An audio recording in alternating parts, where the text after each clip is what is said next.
Welcome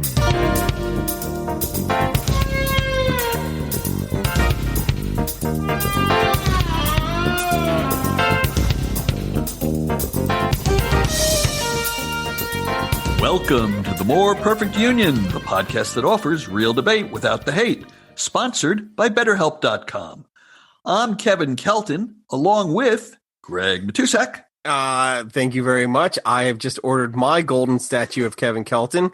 Like any sane individual, I think we should have a golden statue of our leader / moderator. I think that makes perfect sense. And Ward Anderson is here. The man who manages to be both the Coy and Vance of this podcast. And for the second week in a row, we are blessed to be joined by comedian Larry Nichols, also known as Larry XL. Hi, Larry. Okay, I would have assumed it was a curse, but if you want to call it a blessing, all right, just. We thank you. We really enjoyed having you last week, and so obviously we did, because here you are again. And so let's jump right into it. CPAC. This was the week for CPAC. I hate CPAC week every year, but I specifically am not enjoying it this year. Of course, they're calling it TPAC for obvious reasons. Mr. Trump made a speech just a little while ago. Who here saw it and wants to weigh in? I watched as much of it as I actually could. I was listening to it in my car. I had one of my children in the car, and I had to keep stopping and saying, okay, that's not true. Okay, that's not true. Okay, and I kept saying that so that they wouldn't be too confused. And my children are 11 and 15, but it got to the point where we weren't listening to the speech. He kept repeating over and over, the election was stolen from him. It was a fraud. He kept saying all these just ridiculous lies. And it got to the point where it was distracting my driving. And even my kids were like, we have to turn this off before we get into an accident. And they were right. I always wait till the next day. I never watch one of his speeches. I always wait and I read it after the fact, or get the highlights of them. Because they're always going to be the same. They're going to be self-congratulatory. They're going to be about him.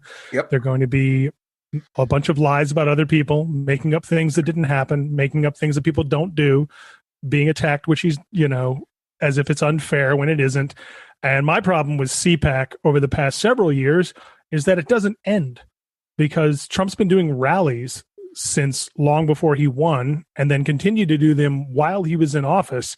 And that's all CPAC is. It's just like one of his rallies, except other people are there speaking too. Well, my thing is, given all that we know, why are we still doing this? Like, why are we still pointing cameras at people we know that are lying to us and waving, fascist imagery in our face, and then, pretty much building like golden idols to Trump like it's a freaking brazen bull? I think that we may be missing the point here, that the truth versus non-truth versus bold-faced lie is not the standard. When I used to see Andy Kaufman in the comedy clubs before he was famous, and he would purposely make the audience enraged at him to the point where they were booing him off the stage, and people didn't understand that was the point. It's performance art. What Donald Trump does is not politics. It's performance art. He doesn't care, and his audience doesn't care if he's lying. Larry, when you do stand-up, and Ward, you guys say things that aren't true. The audience doesn't care. If it's funny, they laugh at it. Now, Donald Trump doesn't get overt laughter, but he elicits something else from the audience. The joy of owning liberals. Yeah. So this idea that he should be held to a standard of truth, you're playing the wrong game. They don't care. They don't care if Ted Cruz lies. I know they don't care, but the thing is, you're comparing what me and Ward do for like a couple, like $100 to a couple $1,000 a week to somebody who is basically holds the lives of millions of people in his hand. All right. No matter what I say on stage, nobody is going to walk out of the club and beat up an Asian guy or beat up a gay guy or, beat up a person of color or try to like take over City Hall.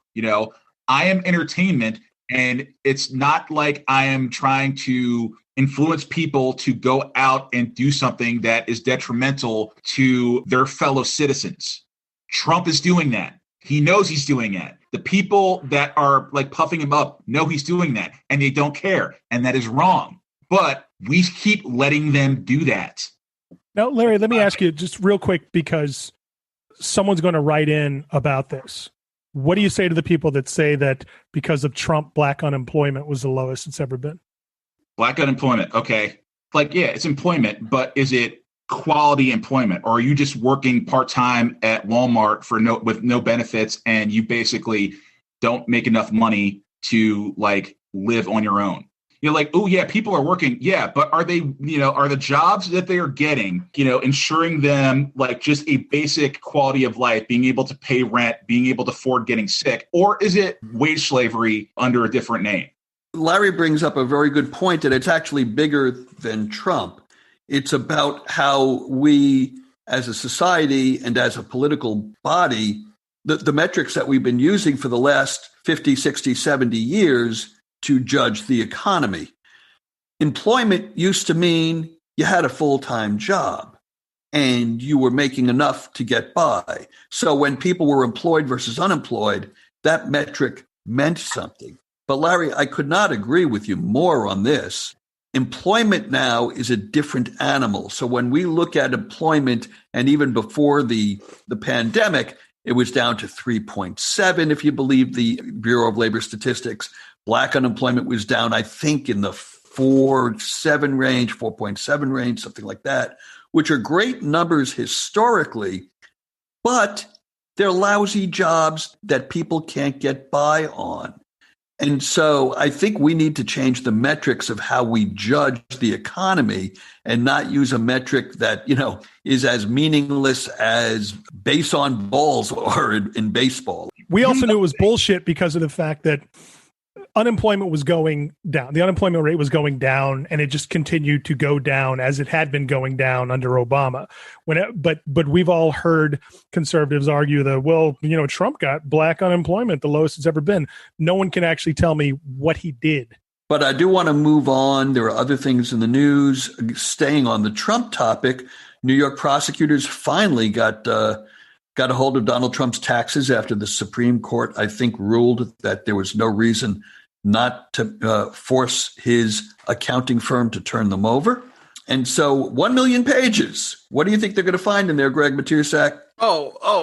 He's going to jail for this, or someone's going to jail. I don't think this is going to be a process that will happen overnight. And I don't think these taxes will ever be released to the public. And I don't know if they actually should. We also have to remember that Donald Trump is in his 70s. Anything that happens to him is going to be delayed and delayed and delayed. His lawyers will continue and continue and delay and delay. And even if he does go to trial and is convicted of something, the conviction will be delayed for appeal and appeal and appeal. And they'll just drag it on until he dies. And so wait, I don't. Could you repeat that last part? Until he dies. Could you say that one more time? Until he dies. I just like to hear it. So basically, you're saying his diet of McDonald's will get him before any form of justice. Yeah, that's fine. If Ronald McDonald is what gets him before the U.S. Department of Justice, I'm okay with that. Ronald McDonald could become the Lee Harvey Oswald of our century. But speaking of someone who's in his early 60s and is in hot water, Andrew Cuomo, boy, talk about having a bad week and a bad month. I'm not really like that focused on it, but is there any scenario where he doesn't come out of the other side a very well-off, if not rich, white guy? No. All right, then what's he got to worry about? Okay. I'm not like, I don't mean to sound like cynical or bitter and everything, but like you're like, as much as like people like to talk about, oh, it's over, oh, like cancel culture, I still see Rob Lowe selling Atkins products on my TV in 2021. All right. Which shows me that everybody's concern about any type of like misdeeds always goes away if they lay low long enough. Fair enough. Okay. Yeah, and if you try to come back too soon, like Louis C.K., that will backfire. How has it backfired for him? Well, he tried to come back, and He did come back. He did come back. He came back in a couple of comedy clubs. We're not. Yeah, we can't compare that to where his career was. He still came back, and he still, even with his diminished capacity as far as like commercial clout, he still makes 10 times more a year than me and Ward will ever make our best year doing comedy Combined. Yes, combined. But now, Also, I just as a real quick, Louis C.K. came back doing clubs, but he could still sell out theaters. What about Kathy Griffin? She came back. She laid low for 6 months, came back, and I think 8 months after the whole like photo thing happened, she came back. I know she came through Philly, sold out 2 theater shows. Okay. I know because I interviewed her.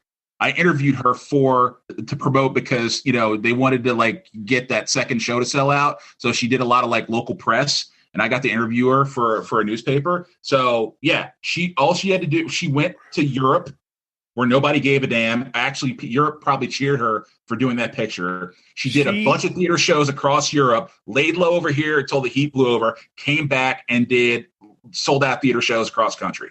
She's not back at her old TV gigs, but that European tour that Larry mentioned sold out every show in territories she never even toured before.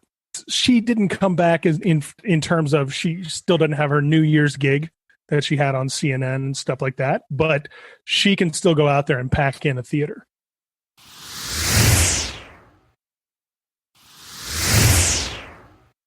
So I want to talk a little bit more about cancel culture. I think this is a rich area of discussion.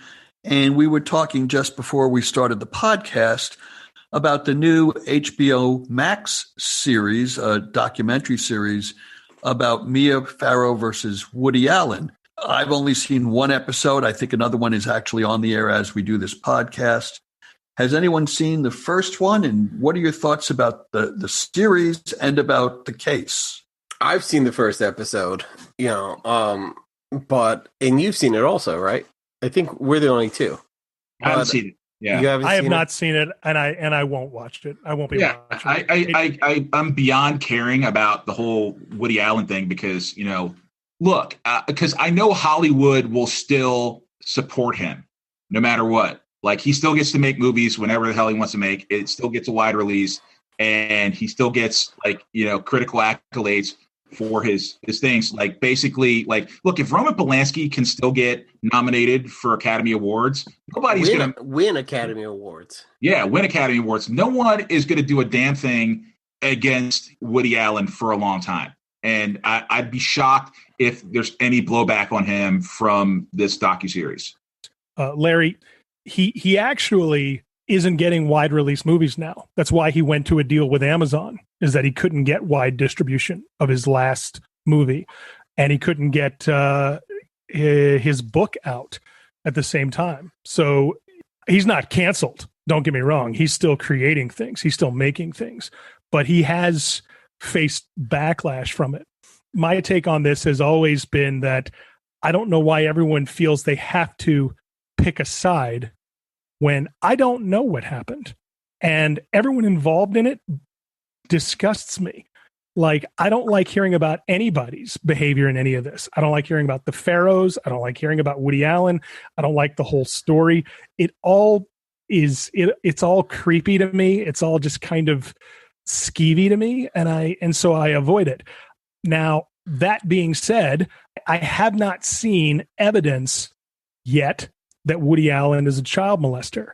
I also haven't seen evidence that he's not a creep in many, many ways, right? I've seen plenty of evidence that he's a creep.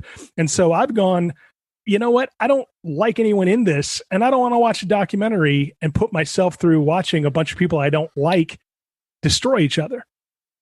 I want to ask you guys something. Hold on a second, Greg. I want to ask you something. Do you guys sleep in your underwear? It's kind of a personal question. But yeah, I do. It is. I sleep in a t-shirt usually and my underwear. Okay. Yeah. And underpants. Well, okay, Larry? boxers. They're boxers. I do. Ward? You mean only my Ward, weigh in, underwear please. or also my underwear? No, only your underwear. No. Oh, you wear pajamas? I wear, I wear like a t-shirt and some shorts, like pajama shorts. Okay. So that, let's say 75% of us here said we sleep in our underwear. Okay. 75%, 4 guys. I would imagine that that's pretty close to the national statistic. They made a big issue in the first episode of the Farrow versus Allen docuseries about the fact that Woody Allen slept in the same bed or read books in the same bed with his daughter in his underwear. And when I tell you that they made a big issue out of it, I mean, they spent 10 to 15 minutes having different women go, and then I walked in, and there he was getting out of the bed, and he was in his underwear. 75% of the men in this country sleep in their underwear, and including fathers. I've heard that used against him before too. I've heard that used. I've heard that too, but I just don't remember it being that large. I remember them spending more time about the thumb sucking. The thumb sucking was also a big thing. Right, I remember them spending more time on that. Use his thumb as kind of like a pacifier or something. He taught his daughter to suck his thumb. Well, again, taught. Is a loaded word. Those were her words, not mine. And she said, I remember him teaching me. And like I said, I'm not arguing either case. But those were the things that stuck with me after watching it. But for me, whether the thumb thing was 5, 10, or 12 minutes, that seemed more of a thing for me. Well, to me, the bigger issue of the documentary, and again, I know some of us haven't seen it, so you're at a disadvantage. The bigger issue of that first episode of the documentary, and I'm not passing judgment on the whole series because I've only seen the first episode, is it was all from her perspective. Now, he did not grant them camera interviews. Right. They had to use an audio book that he had recorded in 2001 or 2002 to get him on record. But it was all pretty much easy, below the belt shots at him without anyone taking a critical eye as to maybe there's another side to this event. Maybe there's another side to what was happening there. It was all painting him as the closeted monster. Now, he may be a closeted monster, right? We don't know for sure. None of us were there. But we've all seen documentaries, and we know the difference between a fair documentary and something that is one-sided. And in my opinion, and I know a lot of my listeners are going to get really upset with me. That's okay. In my personal opinion, that episode was highly one-sided. Let me just throw a couple points out there. Okay. First of all, I'm pretty sure if Woody wanted to participate in the documentary, the people that made it would have let him. Of course. As far as his side. Now, of course. Before the documentary even was an idea, what do we know about Woody Allen? Okay. He married somebody he raised since a child. No, he didn't. He did not raise her. He did not raise her at all. He was never a father figure to her. So that's what the first episode was about. He didn't even live with her. That's what the first episode's actually about. Did his wife raise her? No, Mia Farrow raised her. They were never married. They were never married, and they lived in separate homes. Yeah, but that's what the first episode about was how, yes, they lived in separate homes, but how all the kids saw him as a father figure and how they vacationed together and how the kids had beds at his house and how he was there every day. And it wasn't like Mia just went over there and it wasn't a separate thing. All the other kids. No doubt that he was involved, and I would take issue with you, Ward. He wasn't her father, but I do think that in some level he was a parental figure. Yeah. No, don't get me wrong. I'm not defending. No, hold on. I'm not defending his relationship with her or how it started or anything like that. But it's like I've said before. If we're going to talk about these things, we just have to get all the facts right about it. Okay. Right. Yes. The relationship with Soon Yi, people that we've talked about it for over 20 years.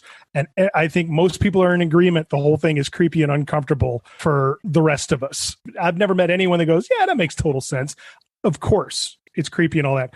But she herself has said that she never saw him as a father figure and he did not raise her. I'm just going off what she has said, right? Do I think that the relationship is creepy? Yeah, it's not something that I could imagine. By the way, just real quick, I wanted to say, if you go to whattoexpect.com, which, new and soon to be parents often frequent, you will see that when your child has colic or your child is crying or you have a baby that won't stop crying, one of the things that is recommended to parents is that you let them suck your finger or thumb. Right, but the child was 6 at the time. Oh, she was 6? Yes. Actually, 4 to 5. All right. Oh, I'm sorry, 4 to 5. But they. Okay, yes. I didn't know that. No, so forget no, that I no. mentioned the baby thing. How old is Woody Allen right now? Oh, he's in his 70s. He's in his 70s. All right. I looked up his net worth. His net worth is about $140 million. So even if this documentary just drives his earning potential into the ground, he's going to be all right for the rest of his life. You measure how people are, Larry. As best I can tell now, I've only spoken to you for an hour last week and a few minutes this week, but as best I can tell so far, you seem to measure the value of someone's life in their net worth. No, net worth is the power to if your net worth is over $100 million, basically you have the means to insulate yourself from everybody who wishes you harm for a long time. That's all I'm saying. And on top of that, you have the money to fund your own work. Yeah. Right. It's not like Woody Allen couldn't put up his own money to continue to make his own projects or create his own work. Right. So that's something I see too. When people talk about canceled, I go, would they still be able to work? Then yes. Then it's not so much a thing. However, you're asking me to feel some sort of sympathy for somebody who never really spoke to me in their art and who has made enough money that he never really has to be among people who criticize him or thinks ill of him or badly of him for the rest of his life. So why am I even concerned whether or not this documentary is going that is might be a hatchet job or might not be fair and balanced when this guy really has absolutely nothing to lose from this documentary's narrative. Okay.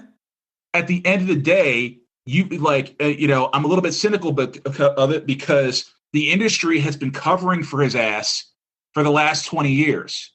So how has the industry been covering for his ass? This was all adjudicated in courts of law. Yeah. Judges heard these cases. No one ever brought criminal charges against him. So when, somebody before the podcast said, well, nothing's ever happened to him. Well, because he's never been charged with a crime. And we still have a criminal justice system in our country. And this idea that people should be punished because we, in our infinite wisdom, feel that they did something wrong, to me, that is the danger of cancel culture. I am very uncomfortable with the masses passing judgment because the masses don't apply law, they don't apply logic, and quite often they don't even know the true facts. Okay, well, but here's the thing. I wish there was the same energy, to protect, these people that are creeps and racists. I wish there was the same energy to protect people like the Dixie Chicks or people like, the people that when they get murdered by cops, they want to be all about anything they ever did in their past instead of what they were doing at the moment. I agree. George Floyd, that's the ultimate cancel culture. We have no difference of opinion there. also, you're acting like cancel culture is this new thing. Yeah, well, was it cancel culture in the case of like Paul Rubens back in the 80s? Yes. Really? Yeah. Like, you really think that if like you get caught in public masturbating in a movie theater, and you have like in a porno theater, and you have a children's show, that isn't going to like cause like your job to be like, yeah, we really can't be associated with you? Personally, I think it was an overreaction. That's my personal feeling. It might have been, but I think most of society agreed with you because he was actually forgiven by the public pretty quickly. Yeah. The industry may have taken its time, but he also removed himself from the industry for a while because of that, right? But I think that people were pretty quickly forgiving of Paul Rubens. Okay. We have gone kind of long, and we have to get to our sponsor, Betterhelp.com, and we want to thank them for continuing to support our show. They are the online therapy website that helps you identify what's holding you back in your life and helps you begin to achieve your goals. Right, Greg?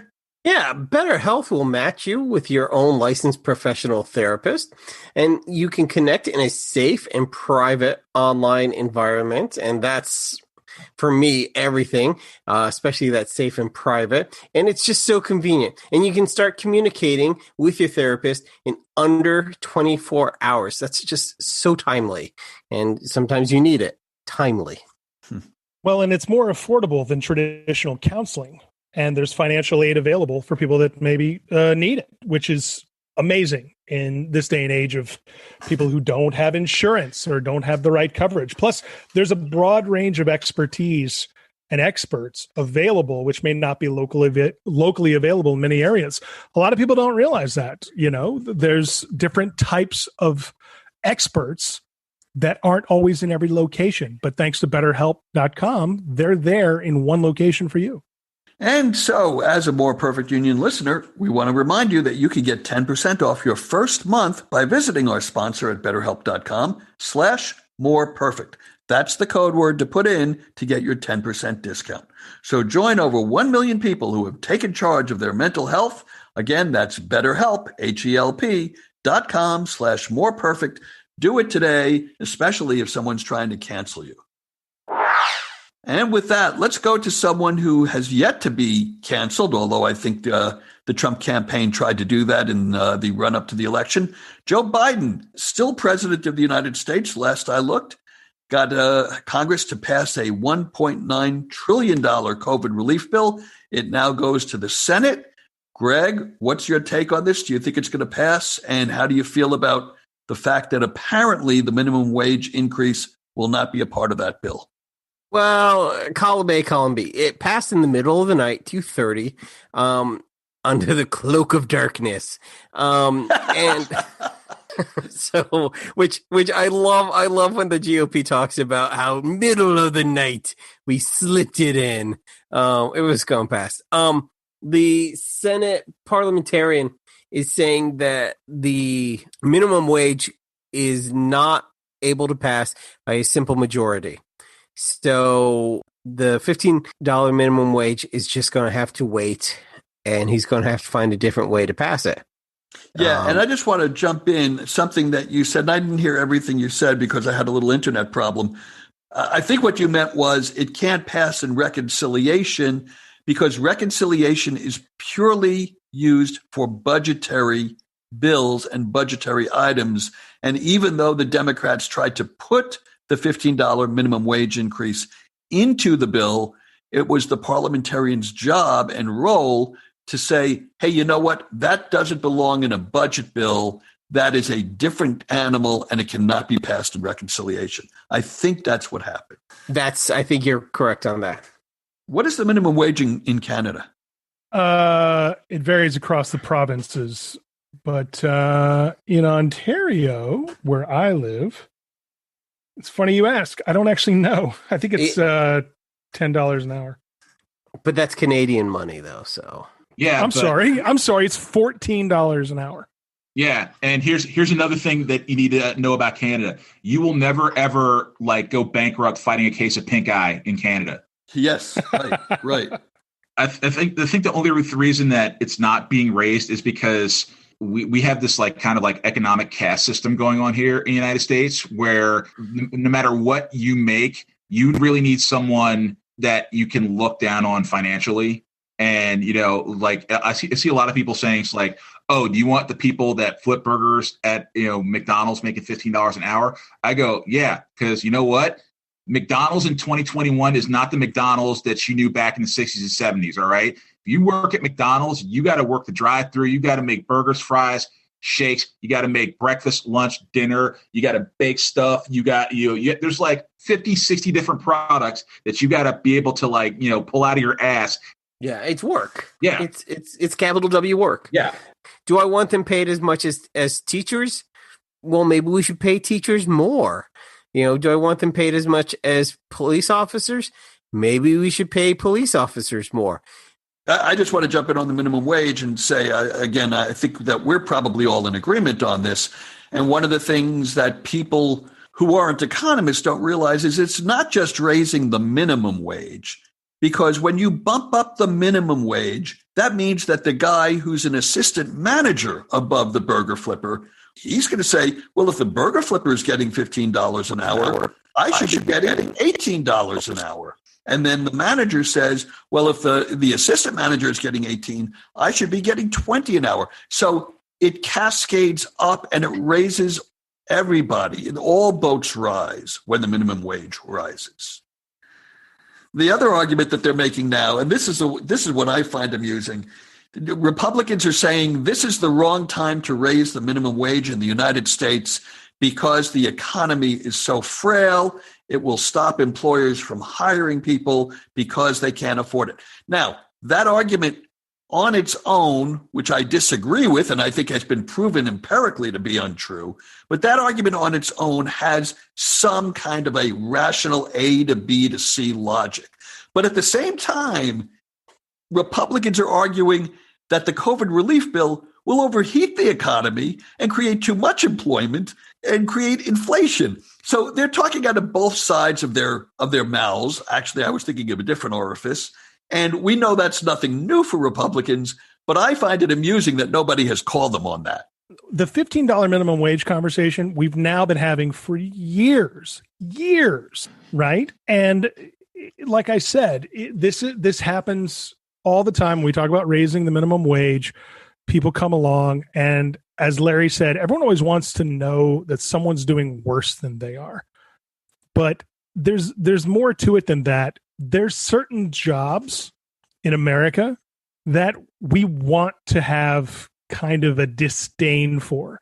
We don't even realize that we have disdain for it, but we do. And we want that. We want to, because whenever we talk about the minimum wage, what comes up? It's always McDonald's. It's always the fast food people. It's always that.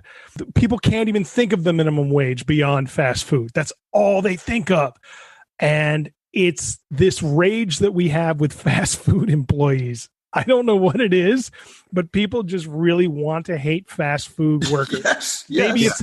Maybe it's we've all had our order screwed up at the drive-through window. Maybe we're pissed that the hamburger doesn't look in real life like it does in the advertisements. I don't know what it is, but boy, if you suddenly eliminated, or if you suddenly paid everyone in the fast food industry really, really well, this minimum wage argument would change, because I can't think of a time we've had this argument that it doesn't come back to them.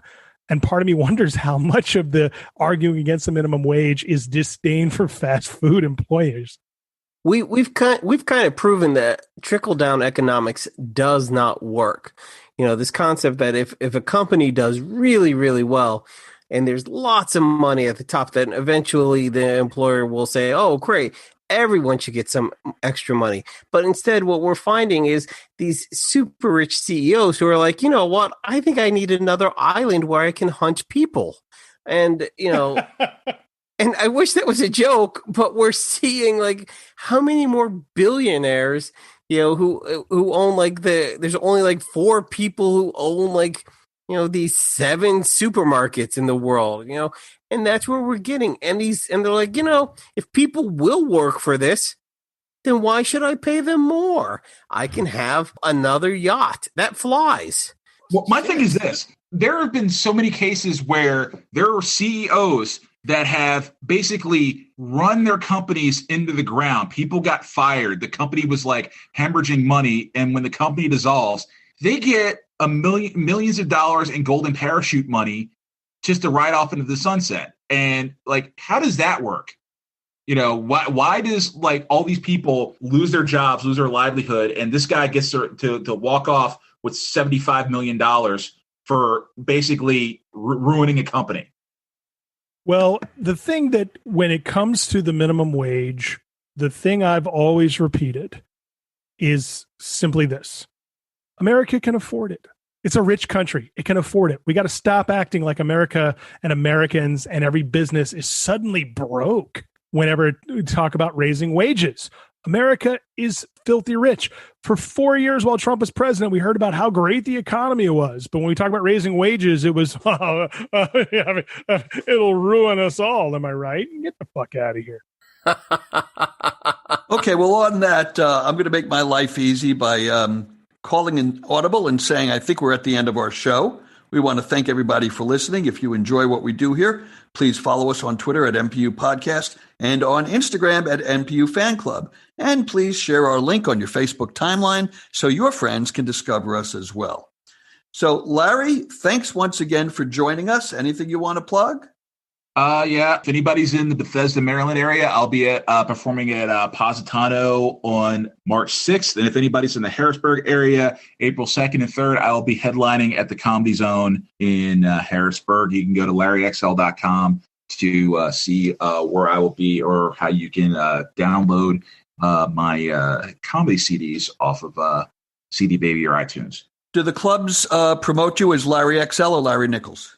Larry XL. Okay, great. Yeah. Great. And Greg, what would you like to promote?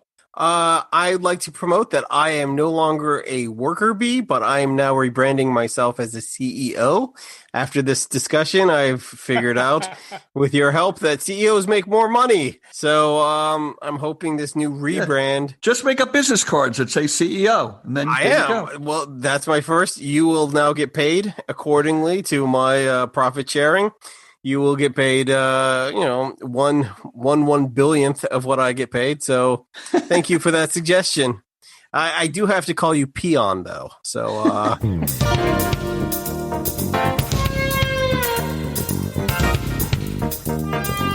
And Ward, what about you? Anything you want to tell the audience before we say goodnight?